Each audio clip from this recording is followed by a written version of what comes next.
자, 이번 내용은 파이썬 모듈에 대한 내용입니다.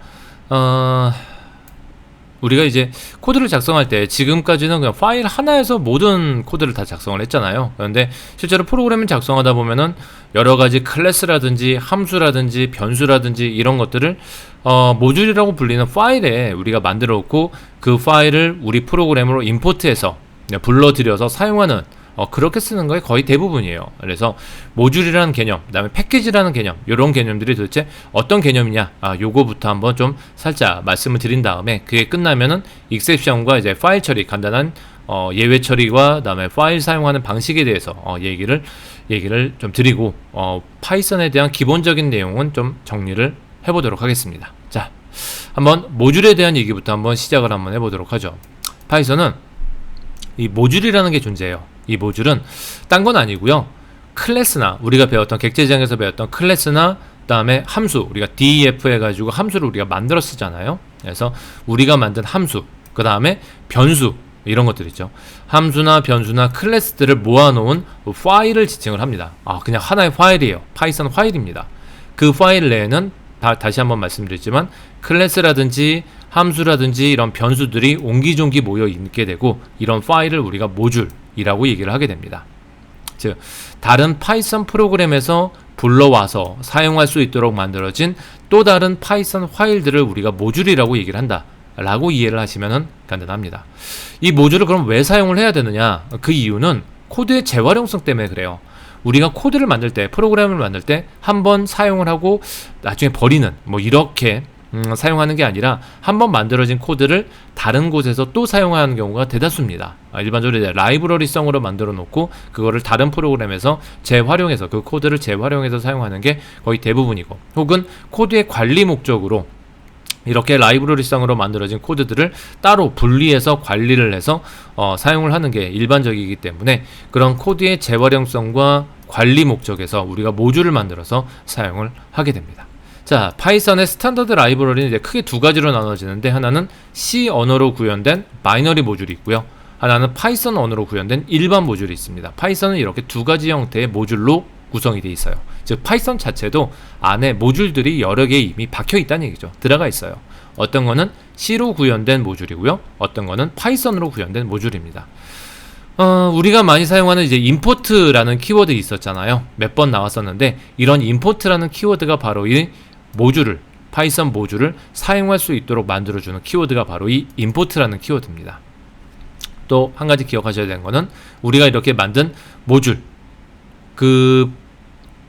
우리가 만든 게 라이브러리 같은 클래스라든지 함수라든지 변수 같은 것들을 모아놓은 파이썬 파일, 이런 모듈도 역시 파이썬 입장에서는 하나의 객체로 인식이 된다라는 거 한 가지 기억을 해두고 계셔야 될 것 같습니다. 자, 그럼 이제 모듈 폴더를 만들려면, 라이브러리 폴더를 만들려면 어떻게 되느냐, 이제 그거부터 한번 살짝 얘기를 해보려고 해요.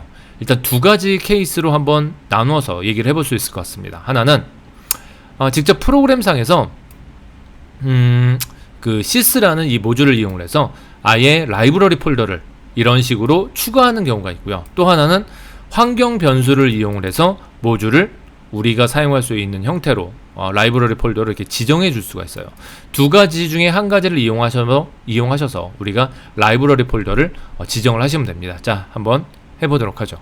자, 그러면 일단은, 자, 우리가 기존에 이제 OOP 하면서 매직 펑션까지 하면서 이제 코드를 작성을 했는데, 요거는 이제 이 정도로 정리를 할 거고요. 자, 지금 현재 파일이 3마리가 있죠. 이제 하나 더 만들 겁니다. new 하신 다음에 데이터 env라는 가상 환경에서 작업을 하고 있기 때문에 얘를 눌러서 역시 새로운 셀을 이렇게 열 거고요. 04 한 다음에 파이썬 모듈 이렇게 이름을 붙여서 새로운 파일을 하나 만들 겁니다. 자, 그러면 이렇게 파이썬 모듈이라고 새로운 파일이 하나 만들어지겠죠. 자, 임포트해서 sys라는 모듈을 임포트를 한번 해볼 겁니다. 실행을 시키면은 에러 메시지가 떨어지지 않으면 사용할 수 있다는 얘기죠. 자, 그래서 이 실행을 시켜보고, 제대로 이렇게 sys라는 모듈을 우리가 불러들일 수 있구나 라는 거 우리가 한번 봤어요. 이 sys라는 모듈은 파이썬이 가지고 있는 기본적인 모듈이기 때문에 이렇게 임포트 구문만 사용을 해서 우리가 사용을 할 수 있습니다. 그리고 어떤 식의 코드를 이용을 할 거냐면은 이렇게 코드를 한번 사용해 볼 겁니다. 이렇게 임포트한 요 sys라는 이름의 모듈을 이용을 해서 요 이름을 그대로 갖다 쓰셔야 되는 거죠. 패스라는 속성의 append라는 메서드를 이용할 겁니다. 그러다 보니 이 패스는 결국 뭐냐면은 라이브러리, 다시 말해서 파이썬이 임포트를 할 때 찾아야 될 폴더들을 리스트 형태로 갖고 있는 게 요 속성이에요. 그렇죠? 자, 한번 출력을 한번 해볼 겁니다. 프린트 한 다음에 sys.pass 해서 뭐라고 되는지, 이건 아직 수행시키지 말고 뭐라고 나오는지 한번 보면은 이렇게 리스트죠. 이렇게 리스트고 이 안에 얼레벌레 해가지고 굉장히 많은 폴더들이 다 들어가 있는 걸 보실 수가 있을 겁니다. 이 폴더 내에서 뭐 하겠다는 얘기예요? 모듈을 찾겠다는 얘기입니다. 이 폴더 중에 하나에 우리가 모듈, 다시 말해서 파이썬 파일을 이렇게 갖다 놓으면은 우리 프로그램 내에서 그 모듈을 찾아서 사용할 수 있어 라는 의미를 하고 있는 거죠. 자, 근데 여기에 이제 하나의 append 하니까 리스트에 하나 맨 끝에 추가하는 거잖아요. 그래서 하나의 폴더를 python_lib라는 C 드라이브 밑에 폴더를 하나 만들어서 요 폴더를 라이브러리 폴더로 우리가 추가를 해줄 겁니다. 그래서 이렇게 실행을 시키면 당연히 자, 이렇게 하죠. 자, 이렇게 해주면 일단 추가가 됐으니까 이렇게 할 필요 없고, 추가가 됐으니까 이거 코멘트 아웃 시킨 다음에 한번 다시 sys.pass를 다시 수행을 시켜보면, 이렇게 보면 맨 끝에 C 밑에 python lib라는 폴더가 우리 라이브러리 폴더 요 패스 안에 포함이 되어 있는 걸 확인할 수가 있을 겁니다. 일단 한번 append를 시켰으니까 요 안에는 이미 sys.pass 안에는 요 폴더가, 요 경로가 이미 들어가 있다라는 얘기죠. 이렇게 말이죠. 그렇죠? 자, 그러면 이 폴더가 있어야 되니까 우리 C 밑으로 가셔서 C 드라이브 가서 여기에 새 폴더 한 다음에 python_lib 이런 식으로 폴더를 하나 만들어 주시면 되겠죠. 아까 우리 코드상에서 여기 C 드라이브 밑에 요거 역슬래시 아니라 슬래시 쓰셔야 된다는 거 조심하시고요. 슬래시 한 다음에 python_lib라는 이름으로 폴더를 지정해 놨으니까 이렇게 폴더를 하나 만든 겁니다. 자, 여기에 우리가 파이썬 파일을 하나, 모듈 파일을 하나 만들어 놓을 거고요. 그 모듈 폴더를 이용을 해서, 모듈 파일을 이용을 해서 우리가 임포트 구문과 이런 여러 가지 테스트 코드를 한번 작성을 한번 해보게 될 겁니다. 자, 이런 식으로 우리가 라이브러리 폴더를 sys라는 요 모듈을 이용해서 패스라는 요 리스트 안에 새롭게 내가 추가를 해서 이렇게 사용할 수도 있고요. 아니면 영구적으로, 이건 이제 프로그램이 종료되면은 요 폴더는 이제 날아갈 테니까 영구적으로 사용하려면은 이렇게 하시면 됩니다. 여기 우리 그 내 PC라고 있죠. 윈도우 시스템에 내 PC라고 있는데 오른쪽 버튼 누르시면은 맨 끝에 속성이라는 메뉴가 보입니다. 요 내 PC에서 오른쪽 버튼 클릭하는 거죠. 그럼 이제 속성이라는 메뉴가 보이는데 이 속성을 살짝 눌러보시면은 이런 게 뜹니다. 그렇죠? 이런 게 뜨게 되는데 게임용 컴퓨터라고 되어 있네요. 자, 여기에서 이제 고급 시스템 설정이라는 메뉴가 있습니다. 그래서 고급 시스템 설정을 살포시 누르시면은 이런 화면이 뜨게 돼요. 그렇죠? 자, 그러면 고급 시스템 설정에 들어가셔서 밑으로 쭉 가보시다 보면 여기 환경 변수라는 게 있습니다. 여기에 우리 윈도우 시스템의 환경 변수를 여기에서 설정을 해줄 수가 있어요. 환경 변수를 살포시 누르시면 여러 가지 환경 변수들을 우리가 추가를 해서 사용을 할 수가 있게 됩니다. 자, 새로 만들기 버튼을 눌러서 시스템 변수 말고 이제 사용자 변수에 만드셔도 돼요. 새로 만들기 버튼을 눌러서 새로운 환경 변수의 이름과 변수의 값을 우리가 적어주면 됩니다. 환경 변수의 이름은 어떤 이름을 사용을 하셔야 되냐면은 여기 보면은 환경 변수의 이름은 python pass라는 환경 변수의 이름을 이용을 하셔야 됩니다. 그래서 환경 변수의 이름은 이렇게 python pass라고 잡아줄 거고요. 이 python pass에 해당하는 변수 값으로는 우리 디렉토리로 지정을 할 거고, C 밑에 어디죠? 내 PC 밑에 C 밑에 방금 전에 만든 어디있죠? python lib. 자, 요 폴더를 이렇게 지정해주면, 이렇게 지정해주고 확인을 눌러주면은 이렇게 어디 갔니? python pass라는 환경 변수에 이렇게 폴더가 명시가 되게 됩니다. 이 환경 변수에 지정되어 있는 폴더는 우리 파이썬에서 라이브러리 폴더로 인식이 되고 임포트 했을 때 모듈을 찾을 수 있는 폴더로 인식이 되게 된다는 얘기입니다. 이런 식으로 하셔도 될 것 같아요. 자, 그래서 이제 두 가지 케이스죠. 이렇게 파이썬 패스라는 환경 변수를 만들어 사용을 하셔도 되고요. 방금 우리가 코드상에서 한 것처럼 이렇게 sys라는 모듈을 불러들여서 패스라는 이 리스트 안에 내가 원하는 라이브러리 폴더를 어펜드해서 사용을 하셔도 됩니다. 이건 코드상으로 처리를 한 거기 때문에 실제 프로그램이 끝나게 되면 수행이 다 끝나서 주피터 노트북 끄게 되면 되면은 당연히 이 내용은 날아가게 되는 거예요. 그래서 일회성이고요. 어떻게 보면 휘발성이고요. 환경 변수로 잡아놓은 거는 시스템 환경 변수로 설정을 해놓은 거기 때문에 우리가 파이썬을 끄고 컴퓨터를 켜고 나중에 다시 부팅을 해도 파이썬 패스는 그대로 남아있기 때문에 영구적으로 사용할 수 있는 라이브러리 폴더를 지정할 수 있어 라는 정도로 인식을 하시면 될 것 같습니다. 자, 어쨌든 간에 지금 두 가지 다 했죠. 두 가지 다 했는데 요 파이썬 패스로 지정이 되어 있는 혹은 요 라이브러리 폴더로 지정이 되어 있는 이 폴더 내에 파일을 한 마리 만들 겁니다.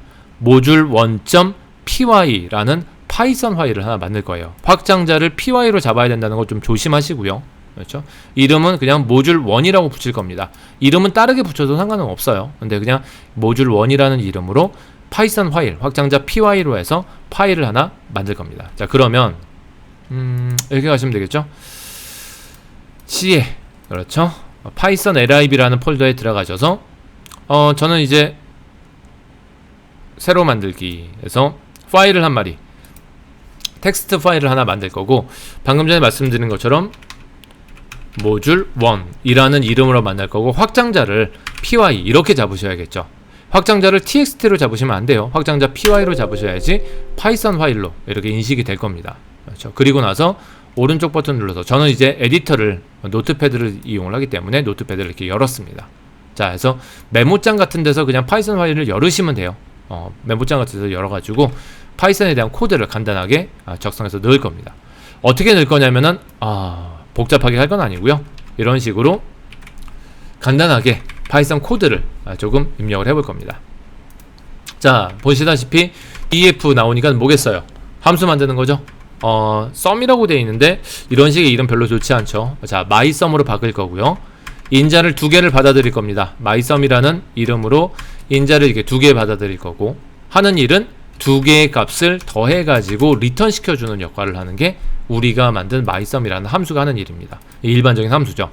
이렇게 일반적인 함수 하나 만들어 놓고 다음에 module1 언더바 py라는 이름의 변수를 넣어서 변수를 만들어서 3.141592라는 원주율이겠죠. 자, 원주율에 대한 값을 이 변수 안에 이렇게 저장을 해놨습니다. 자, 이렇게 저장을 하시면은 하나의 모듈이 만들어지게 됩니다.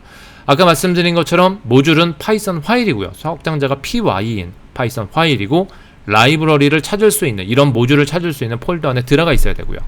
그리고 이 안에는 클래스에 대한 정의, 그다음에 함수에 대한 정의, 그리고 변수에 대한 선언 이런 것들이 모듈 안에 들어가 있게 됩니다. 자, 이렇게 만들어진 파일에 있는 내용을 우리 어디에서 불러서 사용을 할 거냐면 주피터 노트북에서 불러서 사용을 할 겁니다. 자, 그러면 일단 이렇게 파일을 만들어 놨죠. 자, 그리고 이제 주피터 노트북으로 다시 돌아올 겁니다. 여기로 들어와서 자, 이제 임포트에서 한번 저 파일을 불러서 사용을 해볼 겁니다. 그러면 임포트 한 다음에 뭐만 주시면 되느냐? 파일의 이름만 주시면 됩니다. 즉 module1. 원래는 py 이거였었잖아요. 그러면 이 파일을 찾아요. 어디에서? 여기서 찾겠죠. 혹은 환경 변수 파이썬 패스라는 환경 변수 안에서 이 파일을 찾게 됩니다. 근데 이거 좀 틀린 표현이에요. 자, 이렇게 찾게 되는데 자, 일단은 우리 환경 변수도 설정을 해놨고 방금 전에 이렇게 sys.pass append 해가지고 이 폴더를 라이브러리 폴더로 프로그램적으로 설정까지 해놨기 때문에 이렇게 들어가 있죠. 지금 여기에서 얘를 찾을 수는 있을 거예요. 근데 조심하셔야 될 거는 확장자는 적어주지 않습니다. 즉 여기까지만 적는다는 얘기죠. 그래서 실행을 시켜보시면 만약 얘를 찾을 수 있으면 이렇게 에러가 안 날 겁니다. 만약 여기서 에러가 난다, 이렇게 했는데 에러가 난다 그러면은 제대로 라이브러리 폴더가 설정이 안 됐거나 환경 변수가 제대로 설정이 안 됐거나 라는 문제일 겁니다. 자, 어쨌거나 지금은 이렇게 제대로 라이브러리 폴더가 설정이 되고 이 안에 파일 module1.py 넣어놨고 우리 다른 셀에서 이 모듈에 있는 모듈 원점.py를 이렇게 불러다가 우리 프로그램 내로 로딩을 한 거죠. 좋아요. 자, 그러면 일단 우리 이 셀 안에서 뭘 사용할 수 있느냐? 우리 프로그램, 우리 코드 내에서, 우리 커널에서 뭘 사용할 수 있느냐? 얘네들을 이제 갖다가 이용할 수 있다란 얘기입니다. 자, 근데 얘네들을 몽땅 다 들고 있는 이 모듈 자체를 지금 불러드렸잖아요. 그리고 모듈 이름을 모듈1이라고 우리가 지어놨기 때문에 이렇게 모듈1이라는 이름으로 우리가 해당 모듈을 파일이죠. 파이썬 파일을 이렇게 불러드린 겁니다. 그럼 사용하려면 어떻게 해야 되나요? 프린트. 일단은 요 모듈의 이름을 그대로 이용을 하셔야 됩니다. 그리고 이 모듈이 갖고 있는 요 모듈 one.py, 이거 변수명이죠. 이 변수를 이렇게 사용을 하시면 아까 우리가 파일에서 적어놨던 저 내용을 그대로 주피터 노트북에서 사용할 수 있다는 얘기입니다. 자, 이렇게 일반적인 변수도 사용할 수 있으니까 당연히 mySum이라는 요 함수도 우리가 사용할 수 있겠네요. 이런 식으로 말이죠. 10,20 하면은 요 함수가 하는 일이 두 개의 숫자를 더해가지고 30이라는 값을 리턴해 주는 거니까 결국은 이런 식으로 함수도 우리가 사용할 수 있을 거고요. 똑같은 얘기로 만약에 클래스를 우리가 모듈에다 갖다 집어넣었다. 그러면 그 클래스를 이용해서 인스턴스도 쉽게 생성을 해낼 수 있을 겁니다. 이렇게 한 셀에서 주피터 노트북을 하니까 한 셀에서 그런 내용들 다 작업할 필요 없이 우리가 많이 사용하거나 또는 프로그램에서 사용할 클래스 혹은 함수 혹은 변수 이런 것들을 모듈로 만들어서 파일에 넣어놓고 그거를 주피터 노트북에서 불러다가 이렇게 사용을 할 수 있다 라는 얘기를 하고 있는 겁니다. 이 개념이 바로 모듈이라는 개념이에요. 그렇죠? 굉장히 쉽게 사용을 할 수 있을 겁니다. 그렇죠? 자, 슬라이드로 한번 넘어가 볼까요? 자, 그래서 모듈을 이렇게 만든 다음에 이걸 이제 임포트해서 지금 우리 이렇게 쓴 거죠. 임포트 모듈 한 다음에 제가 방금 한 것처럼 이런 식으로 해당 모듈이 가지고 있는 모듈 one.py 혹은 sum이라는 함수, 저는 이제 mySum으로 바꿨죠. 우리는 mySum이라는 함수를 호출해서 사용을 할 수 있습니다. 그런데 가만히 생각해 보면은 이렇게 모듈 이름을 그대로 가져다 사용을 해요. 정확히 얘기하면 파일명이죠. 파일명을 그대로 가져다 이렇게 사용을 해야 돼요. 근데 파일명이 너무 길잖아요. 그래서 어떻게 사용을 할 수 있느냐? 요거 요렇게 좀 바꿀 수 있습니다. 이렇게 임포트를 하는데 요 이름을 가지고 위에서 봤듯이 요 이름을 그대로 이용을 해서 프로그램을 해야 돼요. 너무 길기 때문에 우리가 별명, 엘리아싱을 줄 수 있습니다.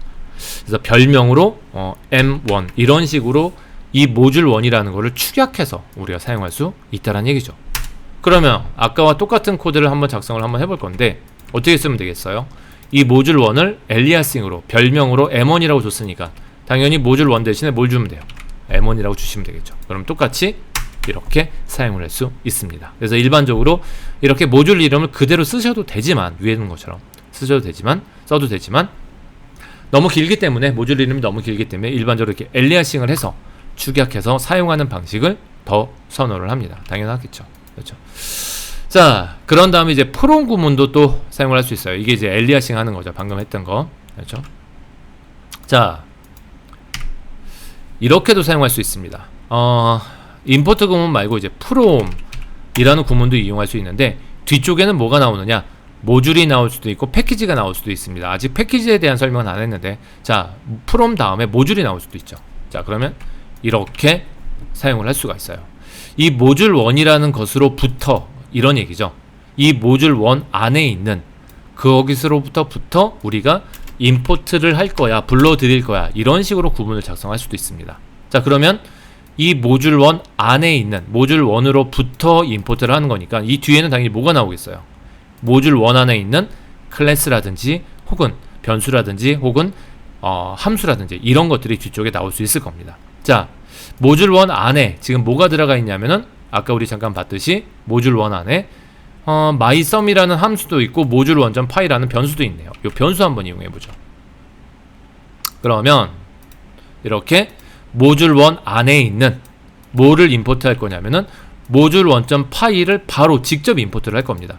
그러면 요 모듈 1이라는 모듈 1 언더바 py라는 이 변수가 직접 프로그램으로 임포트 되기 때문에 프린트에서 우리가 이 이름으로 3.14159이라는 이 원주율 값을 바로 이렇게 사용할 수 있게 됩니다. 자, 이렇게 세 가지로 좀 나누어서 좀 얘기를 해봤는데 이게 어떤 식으로 사용이 되는지 한번 잘 이해를 해보시면 좀 감을 잡으실 수 있을 겁니다. 모듈 자체를 임포트를 할 수가 있고요. 모듈 자체를 임포트를 할 수가 있고, 그럴 경우에는 모듈 이름을 써서 함수라든지 클래스라든지 변수를 우리가 사용을 해야 됩니다.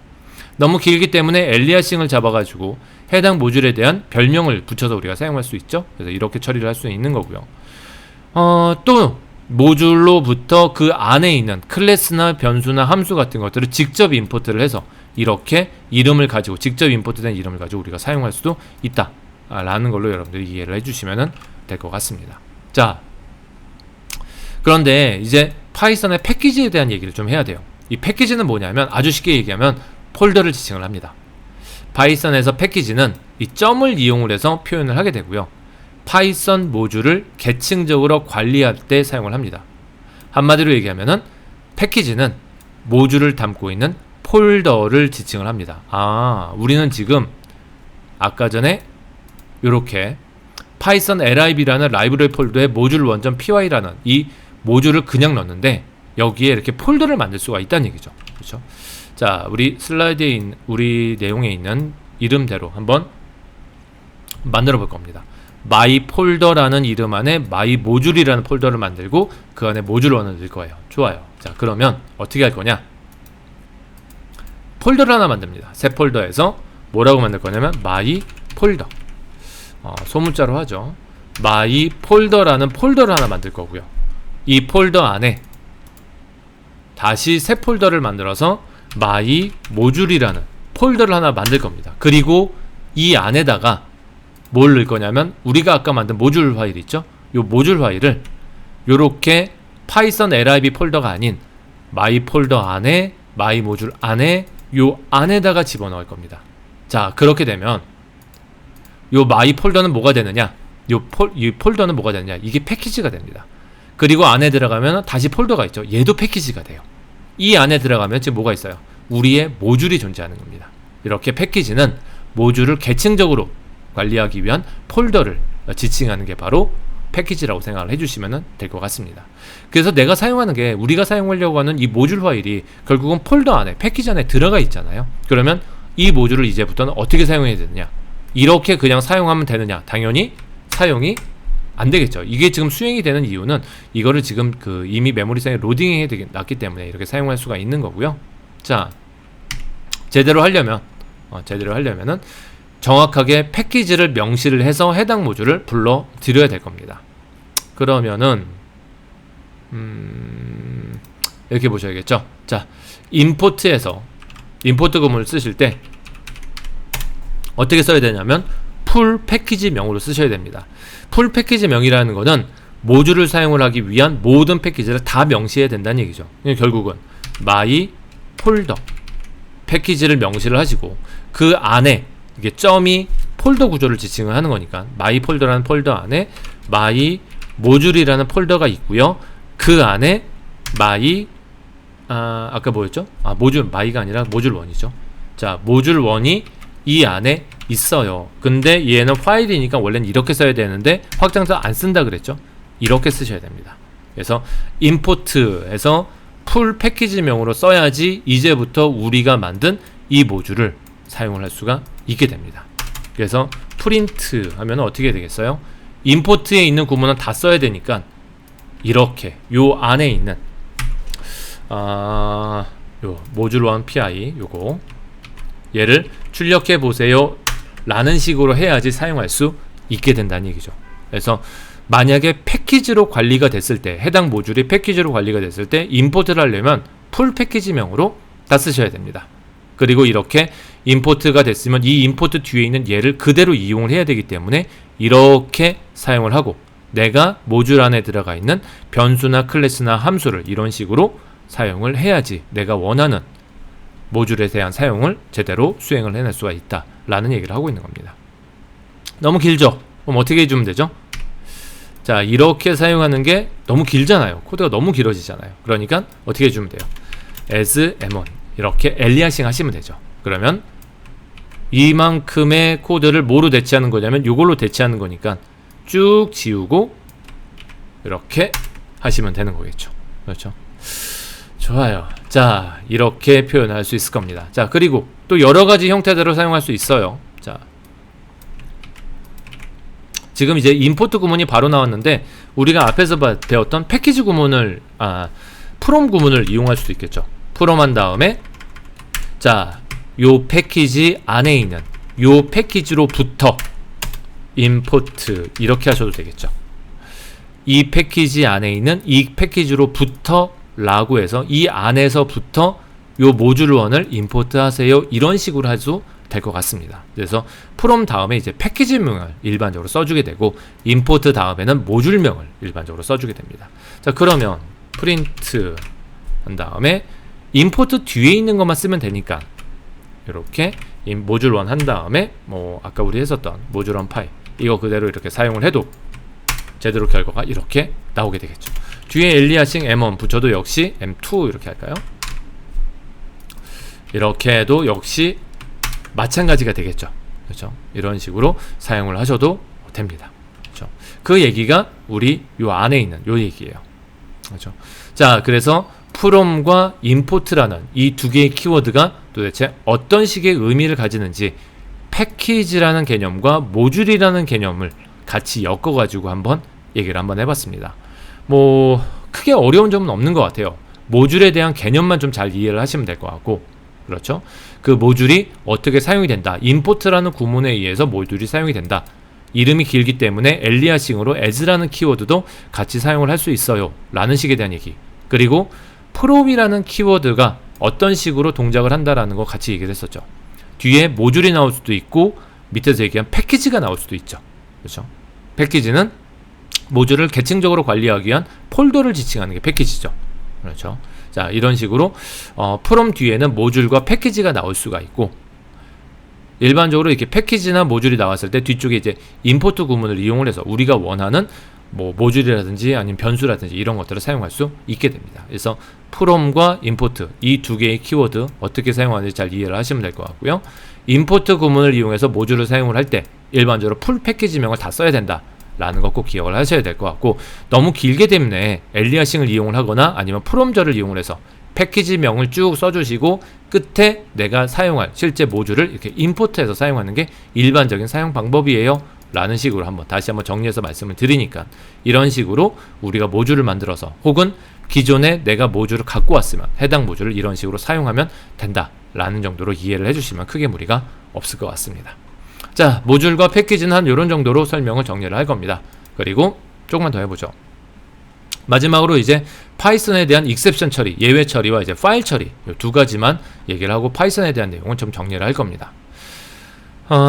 자바도 마찬가지고 다른 언어도 다 예외 처리라는 게 있어요. 익셉션 처리라는 게 있는데, 프로그램을 수행하는 도중, 다시 말해서 런타임 시에 프로그램이 잘 수행이 되다가 특정 오류사항을 만나면 프로그램이 강제 종료가 되게 됩니다. 에러를 만나서 강제 종료가 되게 되는데, 이렇게 강제 종료가 되는 게 아니라, 에러를 만나서 프로그램이 종료가 되는 게 아니라 그 오류를 극복해서 프로그램이 강제 종료되지 않고 에러를 잘 수습해서 처리해서 프로그램이 계속적으로 잘 진행이 될 수 있도록 처리해 주는 걸 우리가 일반적으로 예외 처리, 익셉션 핸들링 이런 식으로 얘기를 합니다.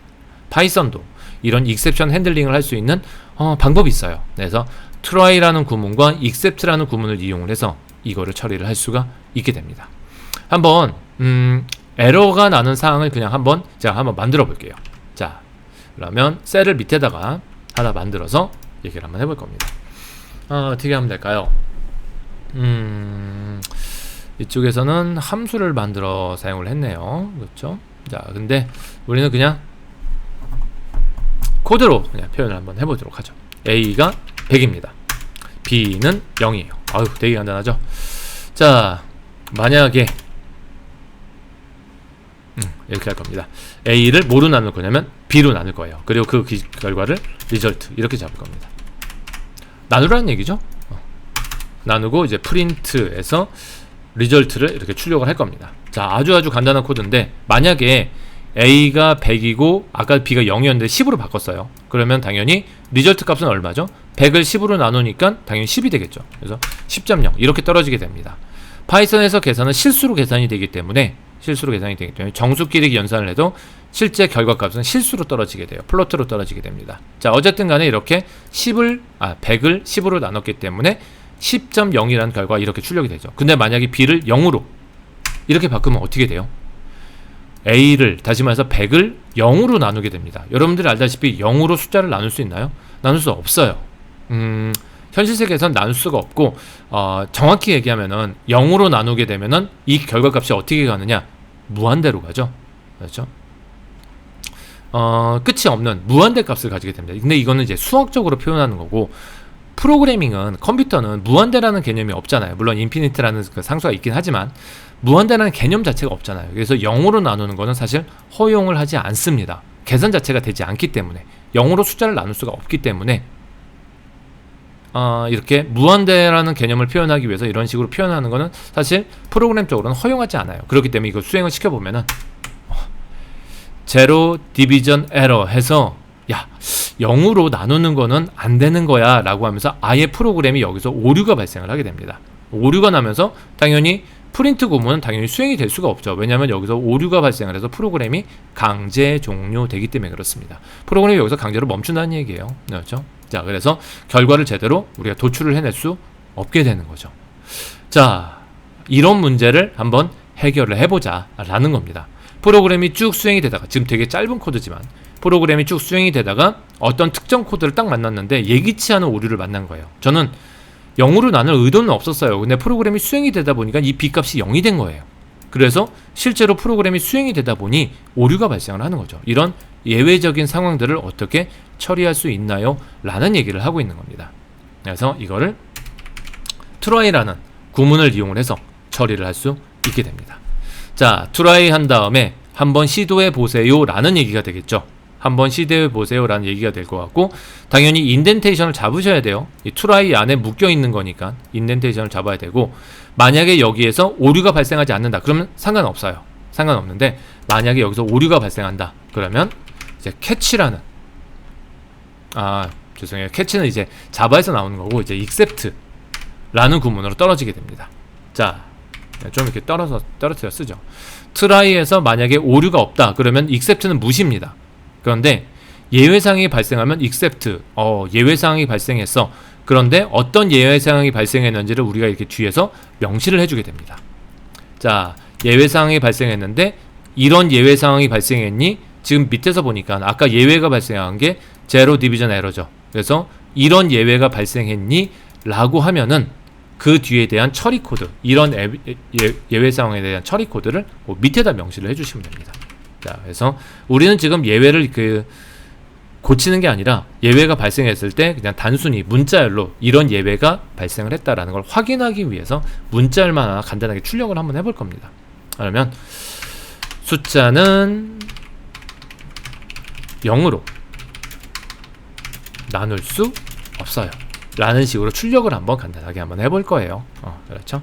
자, 그래서 만약에 수행을 했는데 얘가 이렇게 되어 있으면은 문제가 없잖아요. 그럼 당연히 얘는 수행이 안 됩니다.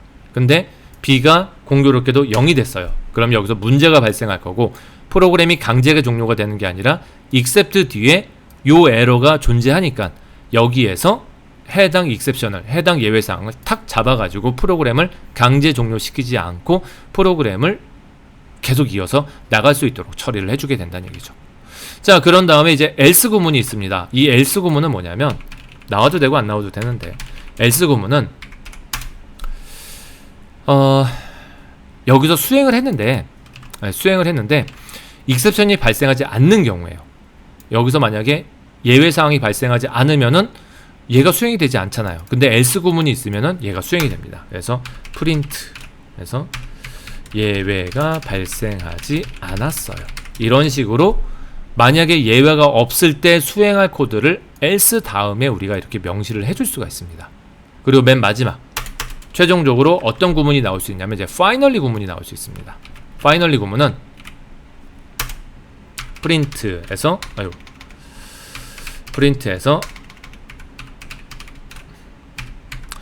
모든 경우에 다 수행돼요. 이렇게 작성을 했어요. 자, 한번 보시면 이렇게 되는 거죠. 한번 해보는 겁니다. 만약에 얘에서 예외가 없어요. 즉 지금과 같이 B가 12의 값입니다. 예외가 없어요.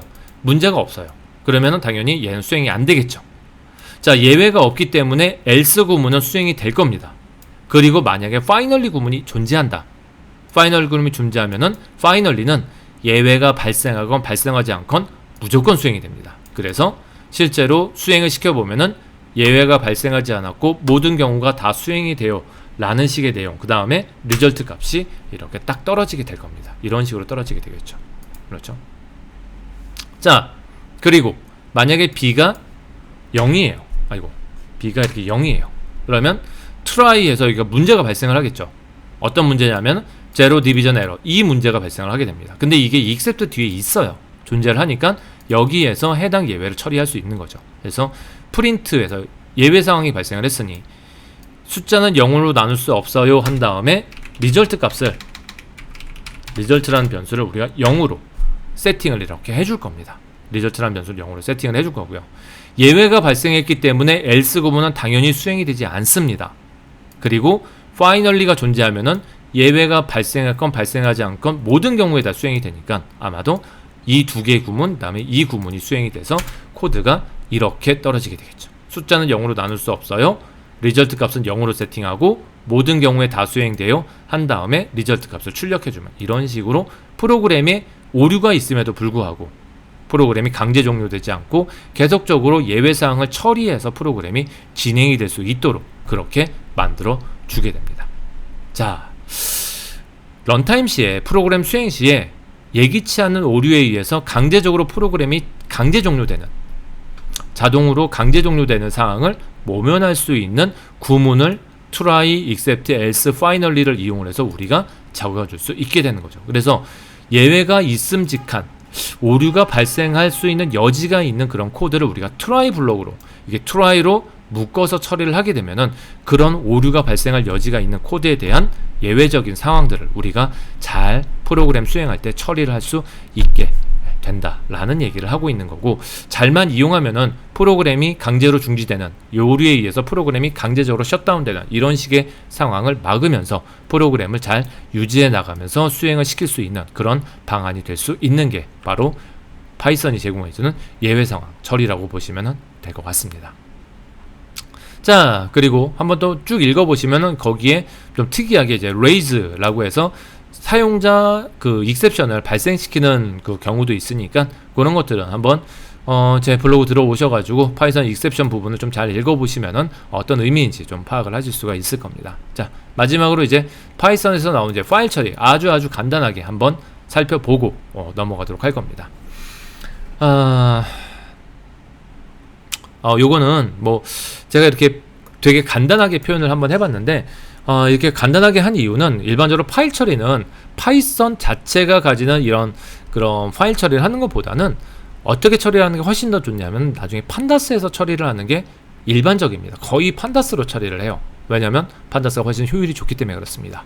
처리하기도 쉽고 데이터 처리하기도 쉽고 파일을 불러들이기도 쉽고 파일을 저장하기도 쉽고 훨씬 판다스를 이용을 해서 파일 처리하는 게 훨씬 이득이에요. 그렇기 때문에 순수 파이썬을 가지고 파일 처리하는 경우는 사실 그다지 많지 않고 그렇게 좋은 방식도 아닙니다.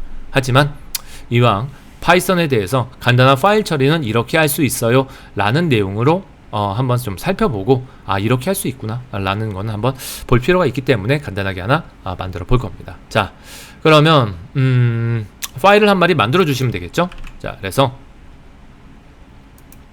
아이고야, 자, 우리 파일을 한 마리 살포시 만들고 어디에 만들 거냐면은 우리 주피터 노트북에서, 이거는 지금 일반 텍스트 파일을 불러드릴 거기 때문에 모듈 폴더에다 하시면 안 돼요. 파이썬 lib 여기서 하는 게 아니라 우리 주피터 노트북을, 요 주피터 노트북이라는 이 폴더에다가 지금 파일을 만들고 있잖아요. 그렇죠? 그래서 요 폴더에다가 파일을 한 마리 간단히 만들어 볼 겁니다. 텍스트 파일을 하나 만들 거고요.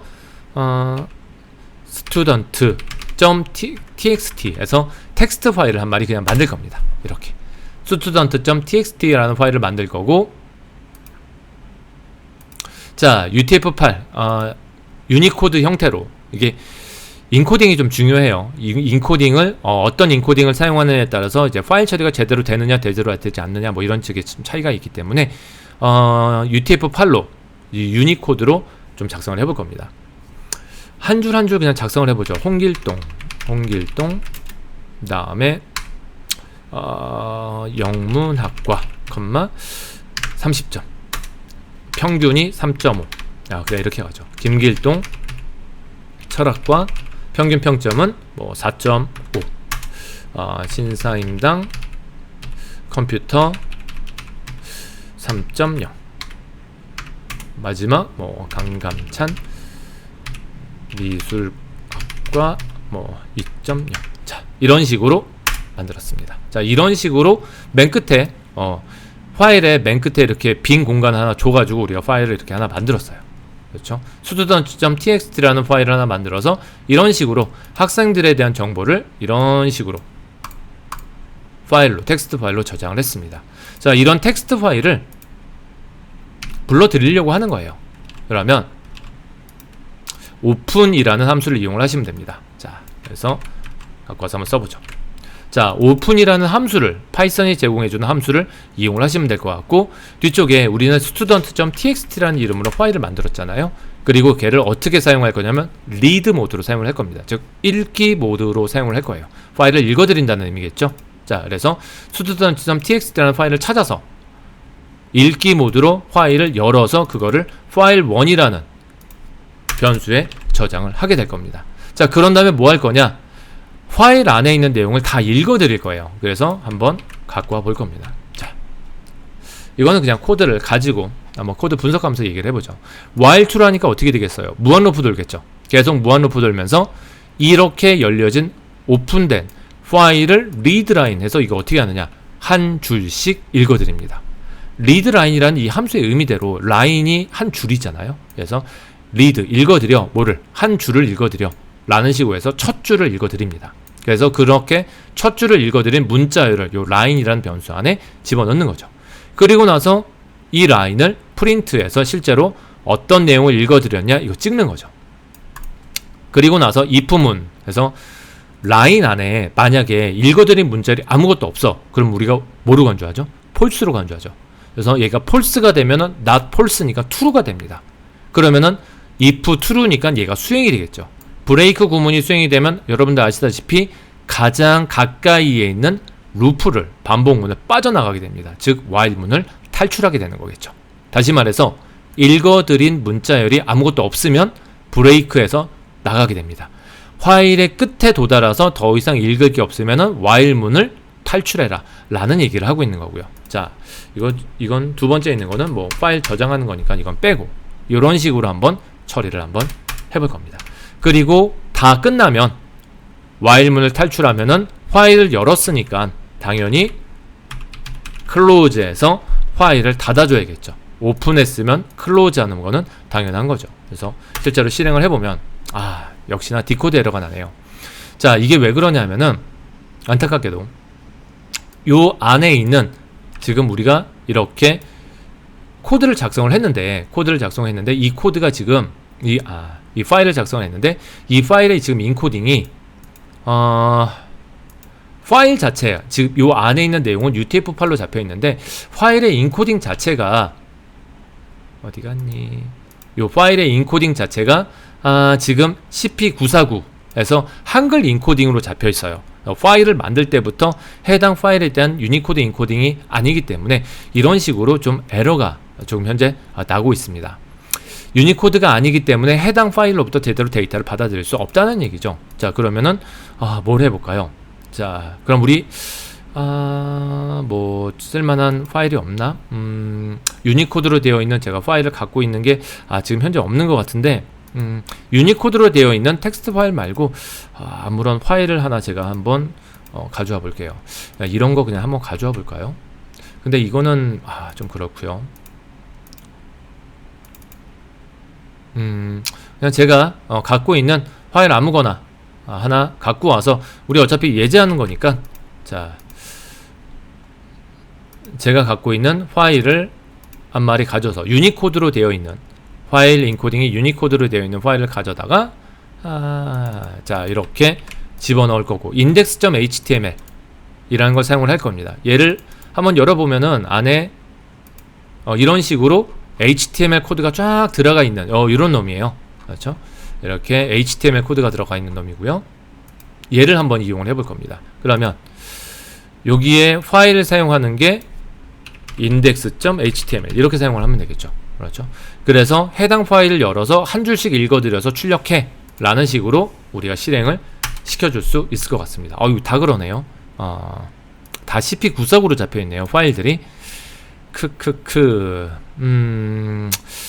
이것도 그렇다. 그러면은 유니코드로 문자를 만들어야 되는데 이것도 유니코드가 아니라는 얘기네요. 자, 그러면 아이고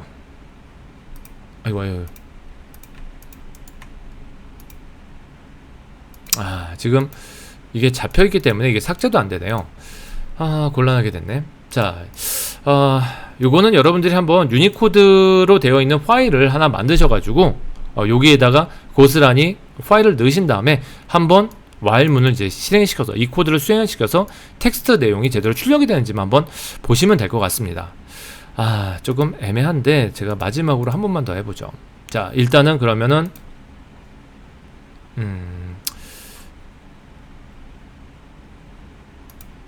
노트패드를 직접 이렇게 수행을 시켜서, 자, 이것도 닫고 이것도 닫고 새로운 인코딩은 UTF-8로 되어 있죠. 그리고 지금 설정 자체가, 설정이 어디 있나, 환경 설정, 이게 보시면은 이게 지금 파일의 기본적인 인코딩을 좀 봐야 되거든요. 새 문서, 그렇죠? 파일 인코딩이 UTF-8로 지금 잡혀있죠. 그렇죠? 자, 이렇게 하면 될 것 같아요. 자, 여기에 제가 아까 전에 우리 텍스트 파일에서 작성했었던 요놈이죠. 요 문자요. 요거 갖고 와서 요번에도 한다면 포기죠. 자, 여기에 이런 식으로 저장을 했습니다. 문자를 이렇게 저장을 하고요. 저장을 할 거예요. 그러면 파일을 어디에 저장할 거니라고 물어보죠. 그러면 C에 아까 우리가 했었던 주피터 노트북 폴더를 찾아가 가지고 여기에다가 저장을 할 겁니다. test.txt 이런 식으로 저장을 할 거예요. 자, 그러면 이렇게 test.txt가 요번에 유니코드 형태로 아마 저장이 될 겁니다. 그러면 test.txt 해서 한번 수행을 시켜보면은 그래도 그러네요. 자, 이거는 제가 조금 CP949 형태로 코덱이 잡혀 있어서 illegal multiple 유니코드 디코딩 에러가 나기 때문에 유니코드로 이게 좀 바꿔야 될 것 같아요. 제가 유니코드로 만들었다고 생각을 했는데 코드 파일 형식이 유니코드가 아닌 것 같아요. 그래서 이거는 여러분들 한번 유니코드로 되어 있는 파일을 한번 만들어서 넣어가지고 한번 테스트를 한번 해보시면은 파일로부터 데이터를 읽어드리는 걸 할 수가 있을 겁니다. 제가 이거는 뭐 이렇게 자세하게 설명하지 않은 이유는 어차피 파일 처리는 우리 판다스에서 다시 할 거예요. 판다스에서 다시 할 거기 때문에 굳이 이쪽에서 파이썬 기본을 가지고 파일 처리를 그렇게 열심히 할 건 아니기 때문에 이런 식으로 파일을 열어서 데이터를 읽어들여서 처리할 수 있어요 라는 식으로만 그냥 이해만 하시면은 처리가 될 것 같습니다. 안타깝게도 맨 끝에 이제 유니코드 문제 때문에 수행은 안 됐는데, 자, 이렇게 코드 부분만 한번 잘 이해를 하시고 유니코드로 한번 파일을 만드셔서 한번 여러분들이 요 코드를 테스트를 해보면은 실제 파일 안에 있는 내용들, 저런 문자열 내용들을 우리가 실제 프로그램으로 불러들여서 출력하는, 사용하는 이런 것들을 한번 해보실 수가 있을 것 같습니다. 자, 이렇게 해서 파이썬에 대한 기본적인 내용들을 한번 정리를 해볼 겁니다. 자, 한번 쭉 보게 되면 우리가 어떤 내용을 했는지 그냥 한번 간단하게 볼 거예요. 인트로덕션에서는 환경 설정했었죠. 우리 아나콘다 가지고 가상환경 만들어서 파이썬 설치하고 기본적으로 사용하는 이렇게 패키지를 설치해서 우리 가상환경에서 실제로 주피터 노트북을 이용을 해가지고 프로그램을 이제 하기 시작을 했습니다.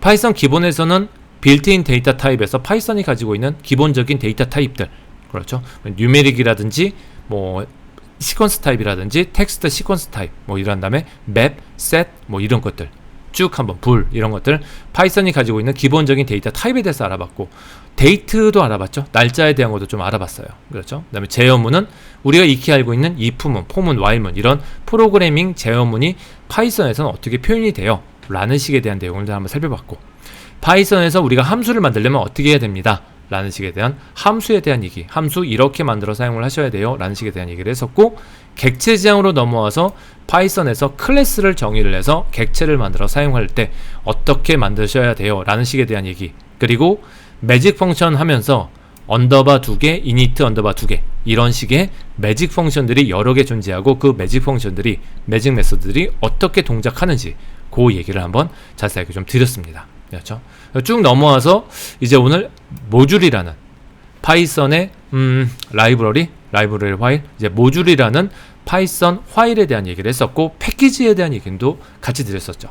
패키지와 모듈을 이용해서 이런 식으로 우리가 클래스와 함수와 변수를 다른 파일에 갖다 놓고 이거를 프로그램에서 불러서 사용할 수 있어요. 이런 식에 대한 얘기를 했었고, 마지막으로 파이썬에서 이제 프로그램 런타임 시, 수행 시 오류가 발생할 수 있는데, 이런 익셉션이 발생했을 때 프로그램이 강제 종료되지 않고 이거를 극복해서 프로그램을 계속 유지하려면 어떻게 해야 되느냐, 그래서 try, except 이런 구문들을 이용해서 이런 식의 처리를 할 수 있습니다 라는 식에 대한 얘기를 했었고, 마지막으로 파일 처리도 가능한데, 파일 처리는 일반적으로 판다스에서 자주 이용합니다. 하지만 파일 처리 이런 식으로 할 수 있어요. 아쉽게도 인코딩 문제 때문에 수행되는 결과는 확인을 못했는데, 코드까지만 확인을 했는데 그 코드 이해를 하시면서 이렇게 파일 처리할 수 있습니다 라는 얘기까지 정리를 하시면 될 것 같습니다.